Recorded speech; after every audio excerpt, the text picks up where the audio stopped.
up, you guys? Hope you all are doing well.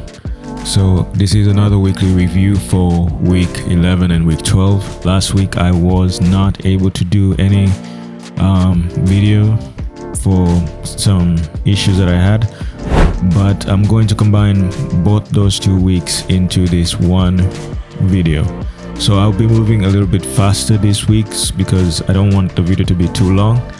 But as you can see right here, we are sitting deep now into this drawdown. Currently we're sitting at negative 2.7% of the account. That is $273.55. These 2 past weeks have been a little bit challenging, to be honest. And not just this past 2 weeks, this whole month of May has been pretty challenging in general. And in these 2 weeks, as you can see, I was able to, like, this was last week, I took 3 trades and I was down 101. And this week I took 2, 3, 4, I took 4 trades and I am sitting with $122.89. So yeah, these are the trades that I took. The reason why I think also contributed to the fact that I have not been able to have a good performance this month, it's because of also the month in itself is challenging with everything that is going on in the world, but also I am still working through the same issue that I had of not taking all the trades. Granted, yes, I've been doing much better, as you can see, in this month compared to last month in a sense of how many trades I'm taking. But yeah, there are still a couple of 1-2 trades that I'm missing here and there that are also hurting my overall win percentages. So yeah, that's it. Let's just go to trading view and check the trades themselves.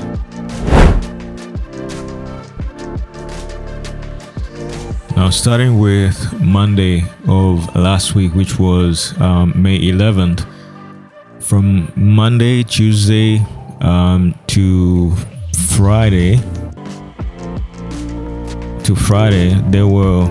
I actually took 3 trades on this week. But as you can see here, we have 1, 2, 3, 4, 5. We have 5 trades. So that means there were 2 trades that I didn't take that were missed trades on this particular week. And this is the reason why I also mentioned in the beginning that it's still something that I'm still working through, and it's also something that is affecting my the strategy's performance. But as we can start here with the first trade that I actually took, it was a sell trade, this one over here.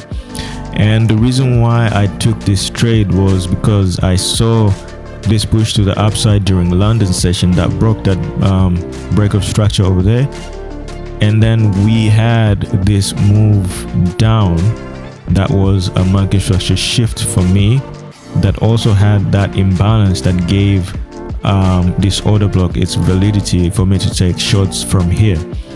And I did take this trade, but as you can see, price didn't go down, but instead it continued to go all the way to the upside. So this is a trade that I took, and this was the first loss that I had of 0.5%. But then after that, after New York session, after 12 p.m, there was this trade over here. Because of this move to the upside and this move to the downside, that now was a market, like this move to the downside was a market structure shift. It was a shift of liquidity, I'm sorry. And then this break of this high over here was for me a market structure shift. And because again we had that imbalance, this was a valid order for me to take a trade. Now I did close over here, which is 4:45 p.m. in New York time, of which for me here is midnight.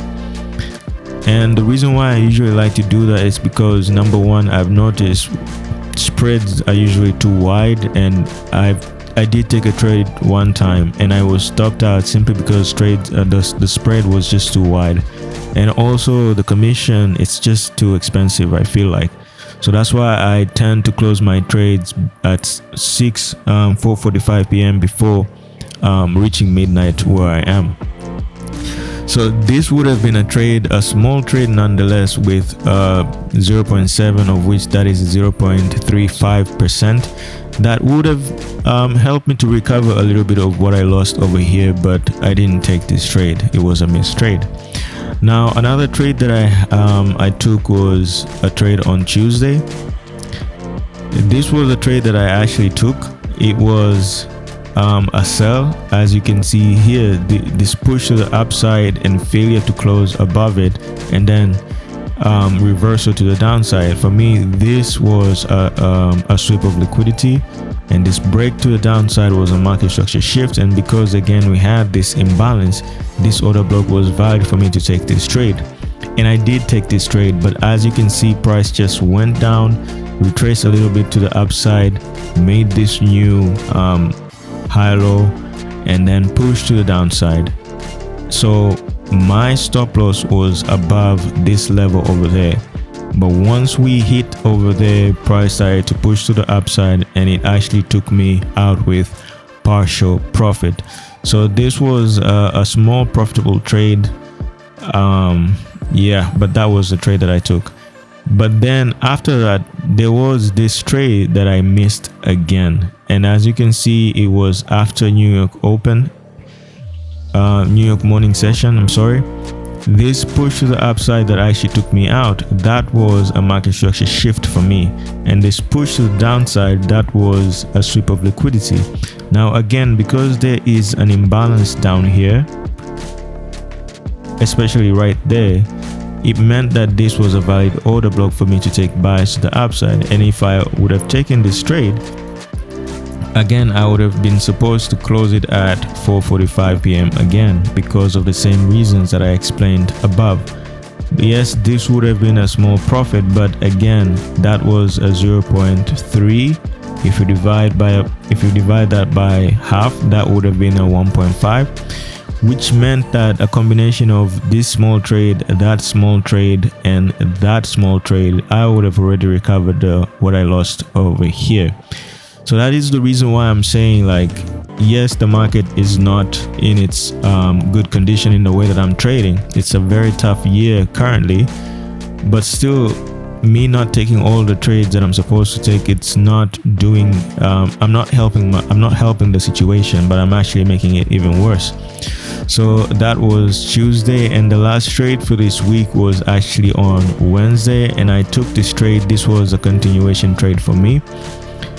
As you can see, coming into London session, we were coming into this huge bearish trend to the downside. And then after that, we had this small retracement to the upside, and then a break to continue to the downside. So for me, how I looked at this price action over here, this was a point of interest because we did retrace into this area of imbalance. And then after that, we continued to push to the downside, breaking these lows over here, of which for me, that was a break of structure. And then after that, because we had this imbalance, this order block was a valid order block for me. So that's why I took this trade. But as you can see, price retraced to the upside. It triggered the entry, but then it continued to just push to the upside, and it eventually took me out. There was no other trade after this trade.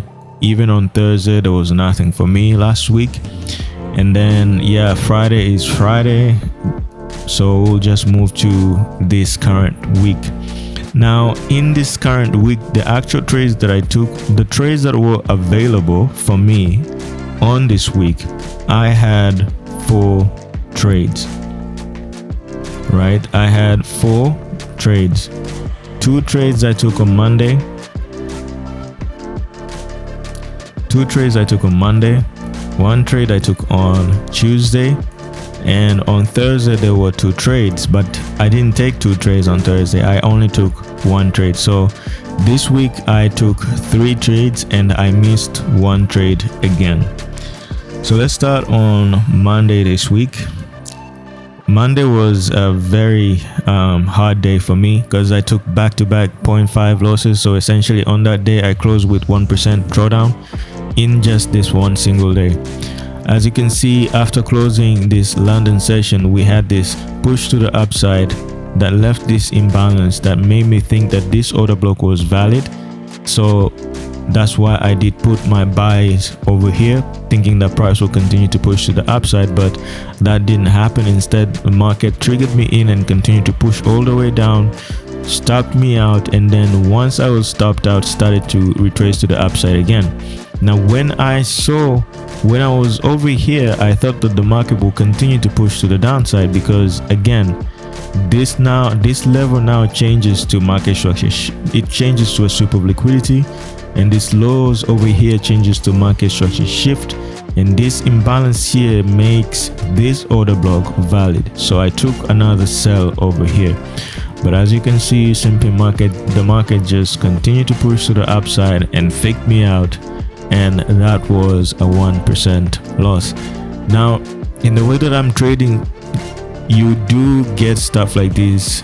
Sometimes the market is it's not cooperating in the way that I'm trading. And if you look at this day, particularly on Monday, the market was just going up, having this deep retracement, continue to push to the upside, having this deep retracement. So it was very hard for me to trade on this particular day.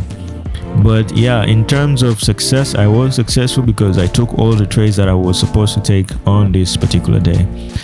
Now coming again on Tuesday was a single trade for me, and from London session we were pushing to the downside, and then as you can see, we had this price action pre-New York, and after retracing to the upside, we continued to push to the downside. So this retracement to the upside, I viewed it as a retracement into a point of interest, which was this area of imbalance down here.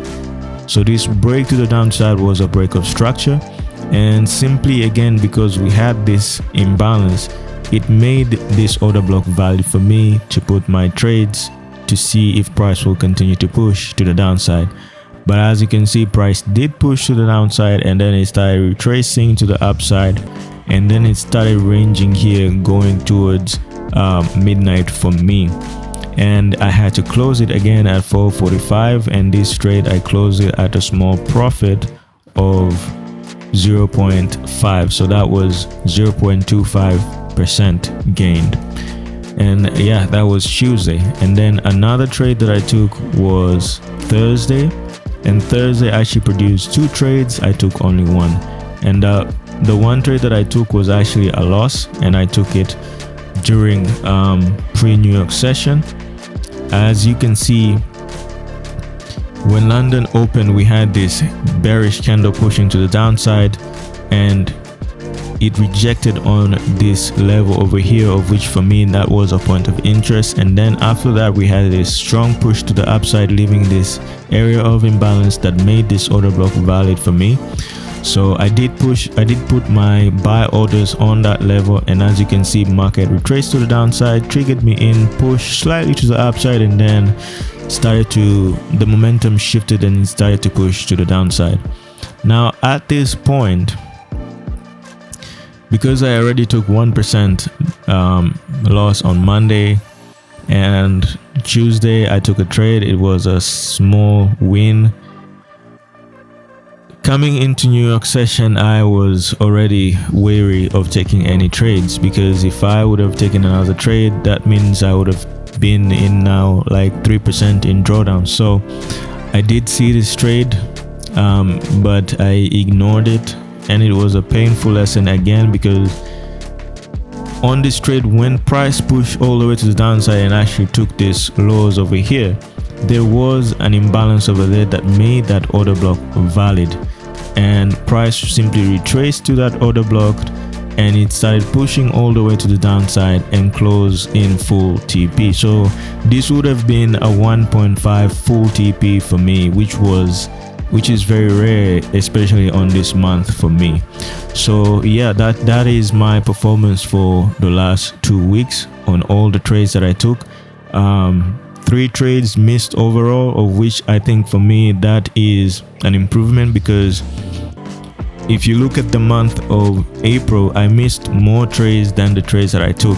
But when it comes to May, I actually took more trades than the trades that I missed. In this past 2 weeks, I took 7 trades, and out of those 7 trades, I only missed 3 of them. So yeah, it's a progress on the right side, but still, hopefully that the results will start to reflect the overall performance.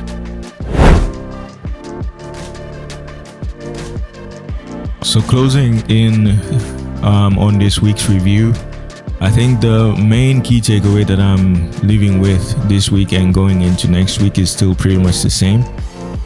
As much as it has been a very difficult 2 months. Overall, like, even if I do compare the performance of the strategy between the first quarter of this year and the first quarter of the last 2 years, the difference is too big.